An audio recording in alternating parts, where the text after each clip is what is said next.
Hello दोस्तों, नमस्कार। स्वागत है एक बार फिर से आप सभी के अपने प्रिय चैनल पर। दोस्तों आपको बताते जो अभी की सबसे बड़ी खबर आ रही है, जहां पीएम मोदी जी ने सूडान में फंसे भारतीयों को लेकर जो हाई लेवल मीटिंग की, उसमें अधिकारियों को दे दिए बहुत बड़े आदेश। बताएंगे दोस्तों क्या कहा गया है मोदी जी के द्वारा, और साथ ही साथ बताएंगे जहां अलकायदा ने अतीक और अशरफ अहमद की हत्या पर भारत को दे डाली है धमकी, कह रहा है बदला लेकर रहेंगे। पूरी जानकारी, पूरी खबर आपको बताएंगे दोस्तों, तो आराम से बनेगा वीडियो का अंत तक। और अभी खबरों में आगे बढ़ने से पहले हमेशा की तरह मानते कि मेरा भारत महान और भारतीय सेना विश्व की नंबर 1 सेना है, तो इस वीडियो का भी कर दीजिए लाइक, चैनल को कर दीजिए सब्सक्राइब, बेल आइकन दबाइए, साथ ही कमेंट बॉक्स में लिख दीजिएगा जय हिंद। जी हाँ, तो बात करते हैं पहली और सबसे बड़ी खबर की, जहां पीएम मोदी ने हाई लेवल मीटिंग में दिए निर्देश। कहा सूडान से भारतीयों की निकासी के लिए तैयार करें प्लान। जी हाँ, सूडान में सेना और अर्धसैनिक बल के बीच चल रहे गृह युद्ध के चलते वहां हालात बद से बदतर हैं। ऐसे में वहां फंसे भारतीयों के लिए प्रधानमंत्री नरेंद्र मोदी ने फिक्र जताई है और वहां से उनकी जल्द से जल्द निकासी के लिए संबंधित अधिकारियों को कहा है। इसके लिए पीएम मोदी ने शुक्रवार यानी 21 अप्रैल को हाई लेवल मीटिंग बुलाई। प्रधानमंत्री कार्यालय ने बयान जारी करके कहा कि पीएम मोदी ने सूडान में सतर्क रहने, घटनाक्रम की बारीकी से निगरानी करने और भारतीय नागरिकों की सुरक्षा का मूल्यांकन करने का निर्देश दिया। पीएम ने सूडान से भारतीयों के लिए आकस्मिक निकासी योजना तैयार करने और उनमें सुरक्षा के हिसाब से तेजी से बदलाव करने और विकल्पों की व्यवहार्यता पर चलने का निर्देश दिया। बैठक में विदेश मंत्री जयशंकर जी, वायुसेना और नौसेना के प्रमुख, विदेश और रक्षा मंत्रालय के शीर्ष अधिकारियों के अलावा वरिष्ठ राजनयिक शामिल हुए। जयशंकर जी वर्तमान के गोयाना के दौरे पर हैं। आपको बता दें कि सूडान में 3000 से अधिक भारतीय इस समय फंसे हुए हैं। राजधानी खार्तूम में संघर्ष की वजह से इनकी निकासी में मुश्किल आ रही है। साथ ही साथ हाई लेवल मीटिंग में सूडान में 3000 से अधिक भारतीयों की सुरक्षा पर ध्यान देने के साथ साथ प्रधानमंत्री नरेंद्र मोदी जी को इस मामले में जमीनी हालात की पहली रिपोर्ट भी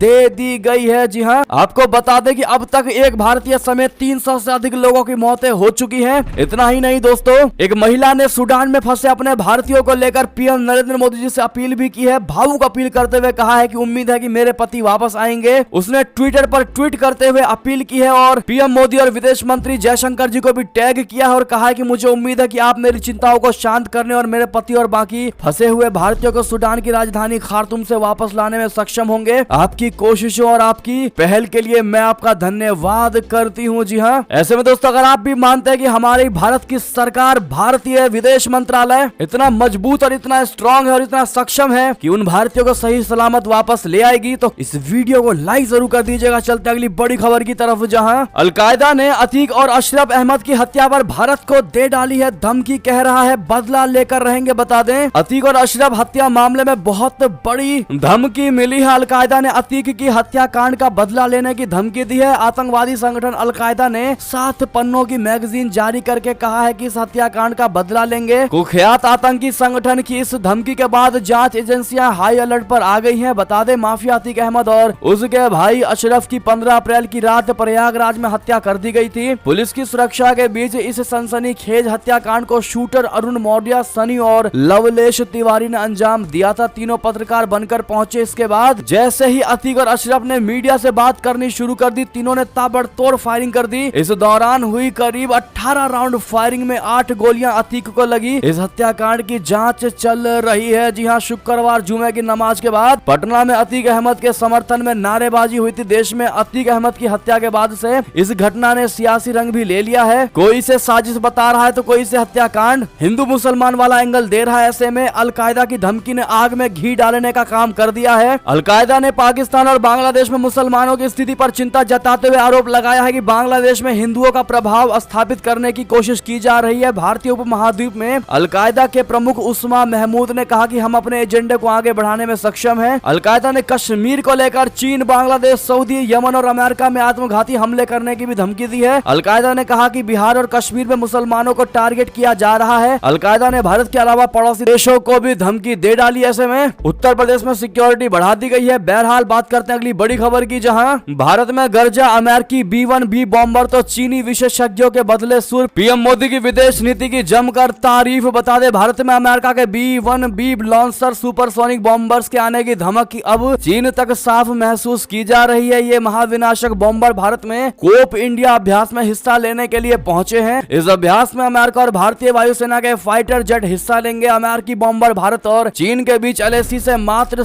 700 किलोमीटर की दूरी पर बेंगलुरु में उतरे हैं। ये 13 अप्रैल से 24 अप्रैल के बीच में चल रहे हवाई अभ्यास में हिस्सा लेंगे। ये हवाई अभ्यास पश्चिम बंगाल में स्थित कलाई कुंडा एयरफोर्स स्टेशन पर हो रहा है, जो चीन की सीमा से बेहद करीब है और भूटान तथा बांग्लादेश से सटा हुआ है। इस घातक बॉम्बर के पहली बार भारत पहुंचने पर चीन के विदेशी मामलों के विशेषज्ञ मोदी सरकार की विदेश नीति के मुरीद हो गए हैं। जी हाँ, चीन के अखबार साउथ चाइना मॉर्निंग पोस्ट ने विश्लेषकों के हवालों से कहा है कि यह बॉम्बर दर्शाता है कि अमेरिका चाहता है कि भारत चीन के खिलाफ और ज्यादा सख्त रुख अपनाए। चीनी विश्लेषकों ने कहा कि भारत इसके बाद भी चीन के साथ संतुलित रिश्ते बनाए रख सकता है। चीनी सेना के पूर्व इंस्ट्रक्टर सोंग झोनपिंग ने कहा कि B-1B बॉम्बर एक रणनीतिक बॉम्बर है। अत्यधिक मेंटेनेंस की वजह से ये भले ही अभ्यास में बहुत कम शामिल होता हो, लेकिन ये एक ज्यादा ताकतवर और लंबी दूरी तक मार करने वाला बॉम्बर है। इसमें दुश्मन के डिफेंस जोन के बाहर से हमला करने की क्षमता है। जी हाँ, यानी कि जब चीन ने देखा कि भारत में अमेरिका का B-1B बॉम्बर गरज रहा है तो एकदम से उसकी सिट्टी पिट्टी गुम हो गई। ऐसे में आपकी जो भी निजी राय हो दोस्तों कमेंट में लिखकर जरूर बताइएगा, और आज जितना ज्यादा हो सके इस वीडियो को शेयर कर दीजिएगा। हमेशा की तरह व्हाट्सएप फेसबुक पर चलते हैं अगली खबर की तरफ, जहां पाकिस्तानी पीएम शहबाज शरीफ को क्यों सता रहा भारत से युद्ध का डर। पाकिस्तानी सुप्रीम कोर्ट में दिया है भारत की तरफ से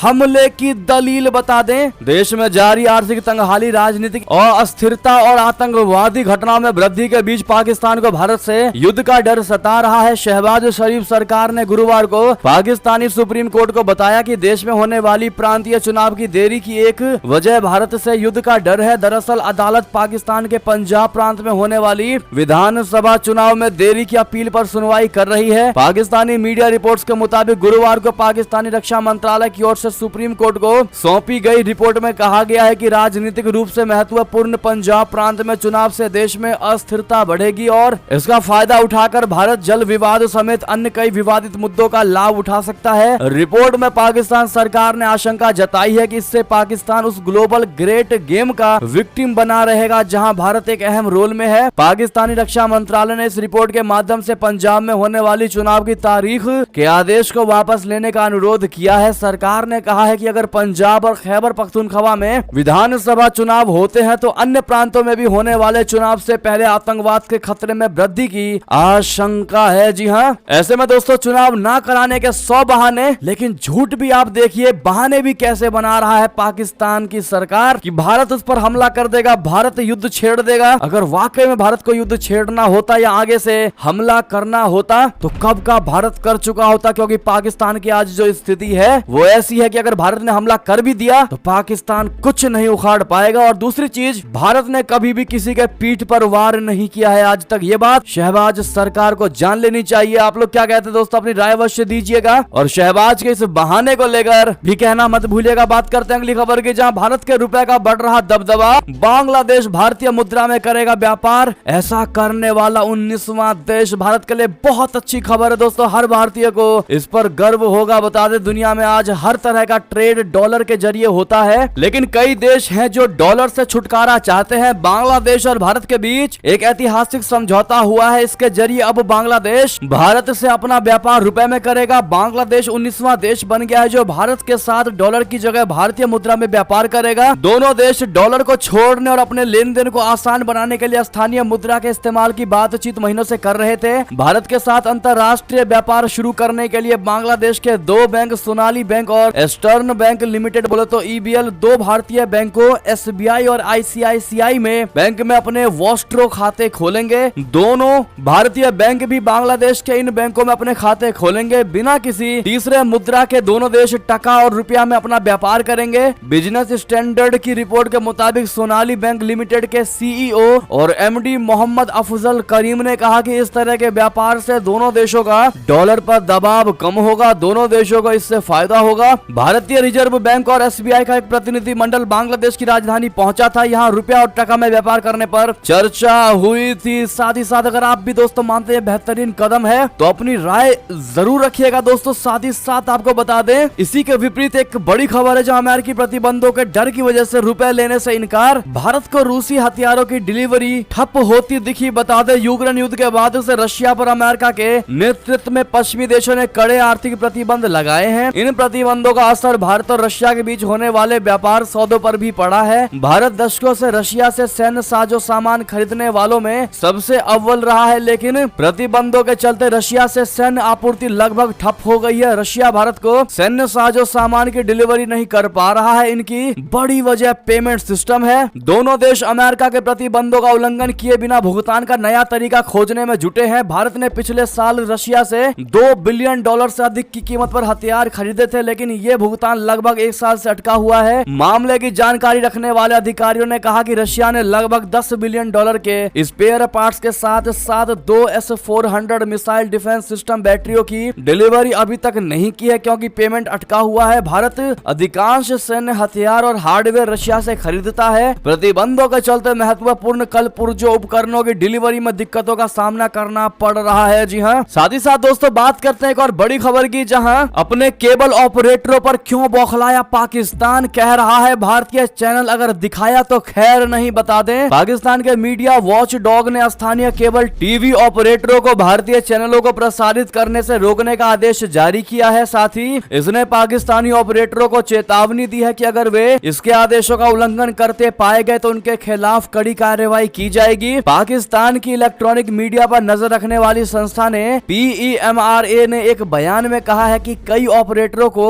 उसके और देश के सर्वोच्च न्यायालय द्वारा निर्धारित नियमों का उल्लंघन करते हुए पाया गया है। समाचार एजेंसी ANI ने पाकिस्तान इलेक्ट्रॉनिक मीडिया नियामक प्राधिकरण यानी PEMRA के बयान के हवाले से ये जानकारी दी है। शुक्रवार को प्राधिकरण ने अपने स्थानीय कार्यालयों को आदेश दिया था कि वे केबल ऑपरेटरों द्वारा भारतीय चैनलों का प्रसारण कर नियमों का उल्लंघन किए जाने की खबरों की पड़ताल करे। साथ ही साथ दोस्तों इस खबर से एक चीज तो पक्की है कि भारत की तरक्की को पाकिस्तान कतई भी बर्दाश्त नहीं कर सकता, और यही सबसे बड़ा वजह है कि आज पाकिस्तान गर्त में जा चुका है। मानते कि नहीं आप लोग बताइएगा जरूर, और कमेंट में लॉन्ग लिव मोदी जी हमेशा की तरह जरूर कहिएगा। चलते हैं अगली खबर की तरफ, जहां फिर हो सकती है पाकिस्तान की बत्ती गुल। सदाबहार दोस्त चीन ने दी खुली चेतावनी। बता दे चीन और पाकिस्तान की सदाबहार यारी पर संकट के बादल छाए हैं। पाकिस्तान आर्थिक संकट से जूझ रहा और डिफॉल्टर होने से बचने के लिए लगातार चीन से कर्ज मांगता जा रहा है, लेकिन अब कर्ज वापस करने में पाकिस्तान के पसीने छूट रहे हैं। द नेशन की रिपोर्ट के अनुसार बकाया राशि का भुगतान न करने पर कई चीनी कंपनियों ने पाकिस्तान में काम बंद करने की चेतावनी दे दी है। चीनी कंपनियों के इस कदम से सदाबहार यारी टूटने की कगार पर है। पैसों के भुगतान की समस्या लंबे समय से चली आ रही है और इसने चीन पाकिस्तान आर्थिक गलियारा यानी CPEC पर भी बुरा असर डाला है। पाकिस्तान में खनन का काम कर रही एक चीनी माइन ऑपरेटिंग कंपनी ने हाल ही में कहा कि अगर पाकिस्तान सरकार ने बकाये का भुगतान नहीं किया तो उसे प्रोडक्शन में आधे से अधिक की कटौती करने के लिए मजबूर होना पड़ेगा। बकाये का भुगतान करने में पाकिस्तान की विफलता के बाद दोस्तों अब इन बिजली संयंत्रों को कोयले के खर्च में कटौती करनी पड़ी, और अगर यही हाल रहा तो एक बार फिर से गर्मियों में पाकिस्तान की बत्ती गुल हो जाएगी। जी हाँ, क्योंकि चाइना की मशीनरी कंपनी ने क्लियर धमकी दे दिया है कि अगर उसका बिल नहीं चुकाया बकाया तो बिजली गुल होना मस्ट हो जाएगा। बात करते हैं अगली खबर की, जहां चीन के विदेश मंत्री किन गांग ने दी धमकी। ताइवान का समर्थन करने वाले आग से खेल रहे। बता दें चीन के विदेश मंत्री किन गांग ने शुक्रवार को ताइवान को धमकी देते हुए कहा है कि इस स्वशासित द्वीप पर नियंत्रण की बीजिंग की मांग के खिलाफ जाने वाले लोग आग से खेल रहे हैं। किन गांग ने शुक्रवार को एक भाषण के अंत में यह टिप्पणियां की हैं, जिसमें वैश्विक अर्थव्यवस्था तथा विकासशील देशों के हितों में चीन के योगदान की वकालत की गई। इसमें उन्होंने कम्युनिस्ट पार्टी के महासचिव शी जिनपिंग की वैश्विक सुरक्षा पहल की बार बार तारीफ की है। चीन ने ताइवान पर लगातार सख्त रुख अपनाया है। उसने आमतौर पर प्रवक्ताओं या निचले स्तर के राजनयिकों को समाचार विज्ञप्ति के माध्यम से या द्विपक्षीय माध्यम से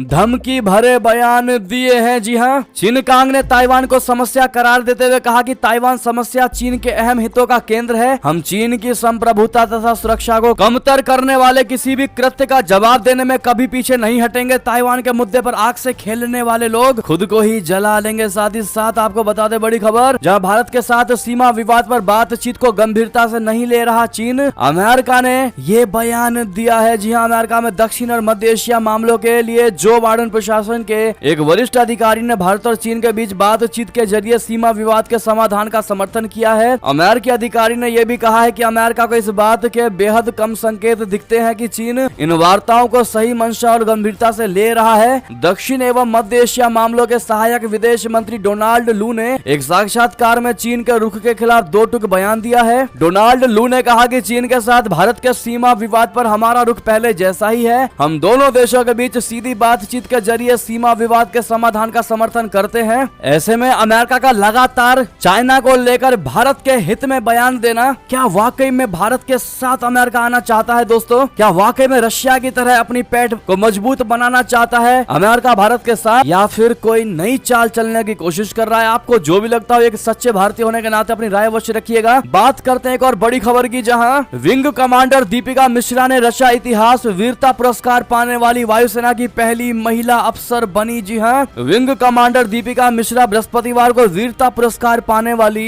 भारतीय वायुसेना की पहली महिला अधिकारी बन गई है। वायुसेना के प्रवक्ता के अनुसार राजस्थान निवासी दीपिका मिश्रा हेलीकॉप्टर पायलट हैं। उन्हें मध्य प्रदेश में बाढ़ राहत अभियान के दौरान अदम्य साहसिक कार्य के लिए वायुसेना पदक यानी वीरता से सम्मानित किया गया। वायुसेना प्रमुख एयर चीफ मार्शल वी.आर. चौधरी जी ने यहां सुब्रतो पार्क में वायुसेना सभागार में आयोजित अलंकरण समारोह में कई अधिकारियों और वायु योद्धाओं को युद्ध सेवा पदक और अन्य पुरस्कार दिए। ऐसे में दीपिका मिश्रा जी को कांग्रेचुलेशन जरूर कहिएगा इसके लिए। साथ ही साथ अगली खबर बताते, जहां रूसी फाइटर जेट ने कर दी बहुत बड़ी गलती, अपने ही शहर पर गिरा दिया गलती से बम। जहां बिल्डिंग्स थी वहां 65 फुट गहरा गड्ढा हो गया। बता दें, रशिया और यूक्रेन के बीच जंग छिड़े 1 साल से ज्यादा का वक्त बीत चुका है, लेकिन अभी तक शांति स्थापित नहीं हो सकी है। रशिया ने यूक्रेन के कई शहर तबाह कर दिए हैं। अब सामने ये आया है कि रशिया ने गलती से अपने ही इलाके में बम गिरा दिया। रूसी रक्षा मंत्रालय के हवाले से बताया गया है कि एक रूसी फाइटर प्लेन ने गलती से यूक्रेन के पास अपने ही बेलगोरोद शहर में एक हथियार दाग दिया। इससे जबरदस्त ब्लास्ट हुआ। इससे कई इमारतों को भारी नुकसान पहुंचा है, जबकि कुछ घायल हुए हैं।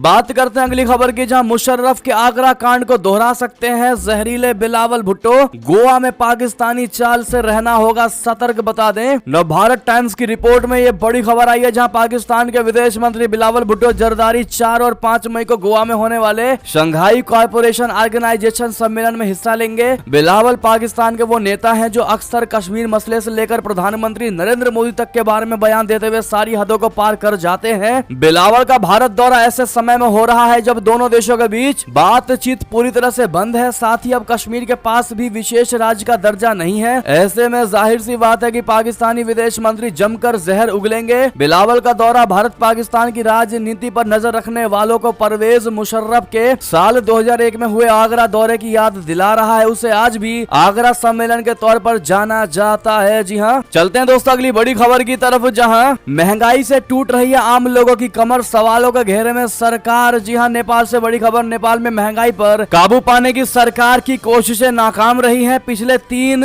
दिनों से सामने आए आंकड़ों से ये बात साफ हो गई है। इसके बाद अब अर्थशास्त्री सरकार के अब तक उठाए गए कदमों पर सवाल खड़े कर रहे हैं। उन्होंने कहा कि महंगाई पर काबू पाने के लिए जिस तरह से ठोस कदमों की जरूरत है, सरकार ने अब तक उस दिशा में पहल नहीं की है। साथ ही साथ एक और खबर बता दें, जहां संयुक्त राष्ट्र महासचिव से मिले जयशंकर जी, सूडान और यूक्रेन पर हुई गंभीर चर्चा। बता दें, विदेश मंत्री डॉक्टर जयशंकर जी ने गुरुवार को न्यूयॉर्क में संयुक्त राष्ट्र महासचिव एंटोनियो गुटेरेस से मुलाकात की। गुरुवार को विदेश मंत्री जयशंकर जी ने ट्वीट किया कि दोपहर न्यूयॉर्क में संयुक्त राष्ट्र महासचिव संयुक्त राष्ट्र प्रमुख से मिलकर अच्छा लगा। संयुक्त राष्ट्र महासचिव के साथ सूडान, G20 प्रेसिडेंसी और यूक्रेन में मौजूदा घटनाक्रम पर चर्चा हुई। सूडान पर जोर दिया, भारत एक प्रारंभिक युद्ध विराम की दिशा में प्रयासों का पुरजोर समर्थन करता है। इस संबंध में संयुक्त राष्ट्र और अन्य भागीदारों के साथ मिलकर काम करना जारी रहेगा। विदेश मंत्री डॉक्टर जयशंकर जी ने आगे कहा कि हमारी बैठक बहुत अच्छी रही। अधिकांश बैठक सूडान की स्थिति पर थी। हमने G20, यूक्रेन आदि पर भी चर्चा की, लेकिन हमारी अधिकांश चर्चा सूडान को लेकर हुई। सूडान में संयुक्त राष्ट्र युद्ध विराम स्थापित करने के प्रयास कर रहा है, क्योंकि इस समय जब तक युद्ध विराम नहीं होता तब तक लोगों के लिए निकलना सुरक्षित नहीं है। साथ ही साथ दोस्तों अगली खबर आपको बता दें, जहां सीबीआई का समन मिलने पर क्या बोले सत्यपाल मलिक। कांग्रेस और सीएम अरविंद केजरीवाल ने भी दिया रिएक्शन। बता दें, जम्मू कश्मीर के पूर्व राज्यपाल सत्यपाल मलिक को सीबीआई ने समन भेजा, तो इसको लेकर उनकी प्रतिक्रिया भी आ गई है। उन्होंने कहा है कि सीबीआई ने कुछ सवालों के जवाब के लिए कार्यालय में उपस्थित होने के लिए कहा है। सत्यपाल मलिक ने कहा कि कुछ स्पष्टीकरण के लिए समय मांगा है और वो दे दिया है। मलिक को समन मिलने पर कांग्रेस और आम आदमी पार्टी ने तीखी प्रतिक्रिया की। समाचार एजेंसी पीटीआई के मुताबिक इस घटनाक्रम पर प्रतिक्रिया देते हुए मलिक ने कहा कि सीबीआई ने कुछ स्पष्टीकरण के लिए यहां एजेंसी के अकबर रोड स्थित गेस्ट हाउस में उपस्थित होने को कहा है। मलिक ने कहा कि वे कुछ स्पष्टीकरण चाहते हैं, जिसके लिए मेरी उपस्थिति चाहते हैं। मैं राजस्थान जा रहा हूं, इसीलिए मैंने उन्हें 27 से 29 अप्रैल की तारीख दी है जब मैं उपलब्ध रहूंगा। सीबीआई ने कथित घोटाले के सिलसिले में पिछले साल उनसे पूछताछ की थी।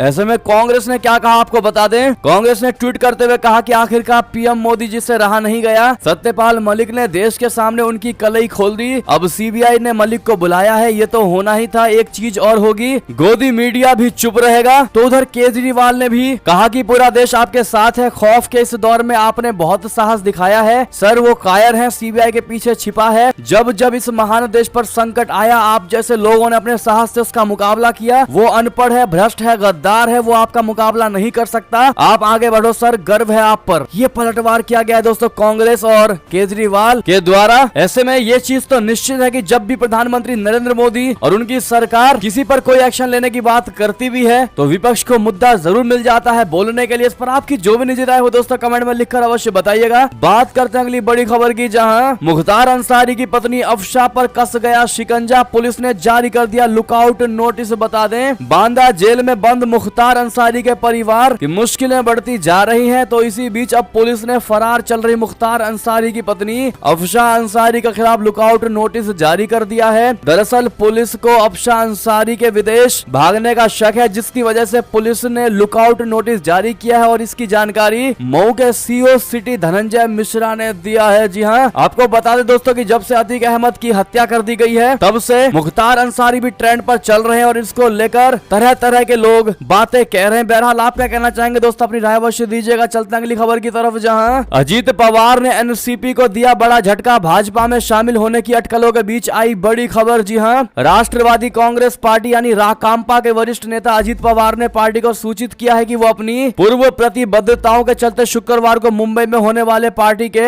एक दिवसीय सम्मेलन में शामिल नहीं हो पाएंगे। गौरतलब है कि पिछले कुछ दिनों से उनके अगले राजनीतिक कदम को लेकर अटकलों का दौर थमने का नाम नहीं ले रहा। अब उनकी इस घोषणा ने आग में घी डालने का काम किया है। बात करते हैं अंतिम बड़ी खबर की, जिसको सुनकर लाखों पेंशनर की हो जाएगी बल्ले बल्ले। जी हाँ, पेंशन को लेकर केंद्र सरकार ने लिया ऐसा फैसला। बता दें, केंद्र सरकार की तरफ से देश के लाखों पेंशनर्स के लिए बड़ा फैसला लिया गया है। अगर आप भी पेंशन का फायदा लेते हैं तो आपके लिए एक और खुशखबरी आ गई है। सरकार ने पेंशन देने की तारीख को लेकर घोषणा कर दी है। कर्मचारी भविष्य निधि संगठन यानी ईपीएफओ पेंशन की ओर से बहुत बड़ा फैसला लिया गया है। ईपीएफओ की तरफ से सर्कुलर जारी करके पेंशन की तारीख के बारे में जानकारी दे दी गई है। आपको बताते हैं दोस्तों कि अब आपको पेंशन किस दिन मिला करेगी। ईपीएफओ की ओर से जारी किए गए सर्कुलर के मुताबिक पेंशन पाने वालों को महीने के आखिरी वर्किंग डे पर पेंशन दी जाएगी। यानी अब से ईपीएस की सुविधा लेने वालों को पेंशन के लिए महीने में एक दिन भी इंतजार नहीं करना होगा। मीडिया रिपोर्ट से मिली जानकारी के मुताबिक पेंशन डिवीजन की समीक्षा की गई है। इसके साथ ही आरबीआई ने यह तय किया है कि सभी फील्ड अधिकारी मंथली बीआरएस को पेंशन विभाग को